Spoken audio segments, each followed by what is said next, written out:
யதுகுலப்பிரியனே நமஹ. நம்ம 49வது தசகம் பிருந்தாவனம் ஏகிறதுன்ற தசகத்தில் இருக்கோம். சுவாமி இப்போ கிளம்பி பிருந்தாவனத்தில் இருக்கார். அங்கே இருக்கிற அழகை ரசிச்சுக்கிறார். அந்த மயில்கள் எல்லாத்தையும் பார்த்து சுவாமி ரசிக்கிறத நம்ம அந்த 8வது ஸ்லோகத்தில் பார்த்தோம். கோவர்தன மலையையும் பார்க்குறார். 9வது ஸ்லோகம். சமம் ததோ கோபகுமாரகைஸ்த்வம் மயின் ததோ யத்ர வனாந்தமாகாஹ ததஸ்தாம் குட்டிலாம் அபியசயஹ கலிந்தஜாம் ராகவதீம் இவைகாம். பிறகு சுவாமி பாலகோபர்களோட வனத்தில் நாலாபுரமும் எங்கேயும் கிளம்புறார். அங்கெல்லாம் உங்ககிட்ட ஆசை கொண்டவர் போல் தனியாக சுற்றி வந்துட்டு அந்த காளிந்தியான யமுனா ஆற்றை பார்க்குறார் சுவாமி. கலிந்தஜாம் ராகவதீம் இவைகாம், அந்த யமுனா ஆற்றை பார்க்குறார். ததாவிதேஸ்மின் விபினே பசவ்யே சமுத்சுகோ வத்சகண பிரச்சாரே சரண் சராமோத குமாரகைஸ்த்வம் சமீரகேஹாதிபபாஹிரோஹாத். அப்போ குருவாயூரப்பா, அப்படிப்பட்டதும் பசுக்களுக்கு இன்பமான அந்த பிருந்தாவனத்தில் சமுத்சுகோ, அவளுக்கு பசவ்யே சமுத்சுகோ, அந்த பசுக்கள் எல்லாத்துக்கும் சுகத்தை கொடுத்து அந்த பிருந்தாவனத்தில் கன்றுகளை மேய்க்கிறதுல உற்சாகம் பார்த்துண்டு பலராமரோடையும் மற்ற குமார கைஸ்துவம் மற்ற சிறுவர்களோடையும் கூடி சஞ்சரிச்சுண்டு நீர் இருந்தீரே, வியாதியிலிருந்து பாஹி ரோஹாதி, என்னை காப்பாற்றும்னுட்டு இந்த 10வது ஸ்லோகத்தில் சொல்கிறார். ஓம் ஸ்ரீ பால கோபால ஸ்வரூபாய நமஹா. இப்போ நம்ம 50வது தசகம் வத்சாசுரவதம் அப்படின்னு பெயரிடப்பட்டிருக்க தசகத்துக்கு போகிறோம். இந்த இடத்துல சுவாமி தன்னுடைய 6வது வயதில் இருக்கார். கிருஷ்ணர் தன்னுடைய ரொம்ப பால பருவம் முடிஞ்சாயிடுத்து. இப்போ சுவாமி மாடு மேய்க்க கிளம்புறார். அந்த பருவத்தில் இருக்கார் அப்படின்றத நம்ம தெரிஞ்சுக்கணும்.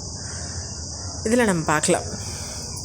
தரல மதுக்ருத் விருந்தே பிருந்தாவனேதே மனோஹரே பசுபசிசுபிஸ்ஸாகம் வத்சானுபாலனலோலுபஹ ஹலதா ஸ்வகோ தேவ ஸ்ரீமன் விசேரிததாரயன் கவலமுரளி வேத்ரம் நேத்ராபிராமத்தனுத்யுதிஹி. அப்போ தேவதேவா சுற்றி பறக்கிற வண்டுகளோடு கூடினதும் மதுக்ருத் பிருந்தே, அந்த மதுவை குடிக்கிற அந்த வண்டுகளோடையும் மனசுக்கு இனிமையான அந்த பிருந்தாவனத்தில் பிருந்தாவனேதே மனோகரே, மனசுக்கு இதமானதும் அந்த இடத்துல கன்றுகளை மேய்க்க விருப்பம் வச்சுண்டு கண்ணை கவர்ற காந்தமிக்க அந்த திருமேனி படைத்த நீர் கொம்பு ஊதிண்டு புல்லாங்குழல் பிரம்பு இதை எடுத்துண்டு பலராமரோடையும் கோப சிறுவர்களோடையும் நீங்கள் சஞ்சரிக்க ஆரம்பிச்சிங்க இல்லையா. நேத்ராபி ராம தனுத்யுதிஹி, ராமர்னு இந்த இடத்துல பலராமரை குறிக்கிறாங்க. மீதி உங்களுடைய தோழர்களோட நீங்கள் சஞ்சரிச்சிங்க இல்லையான்னு சொல்கிறது அந்த முதல் ஸ்லோகம்.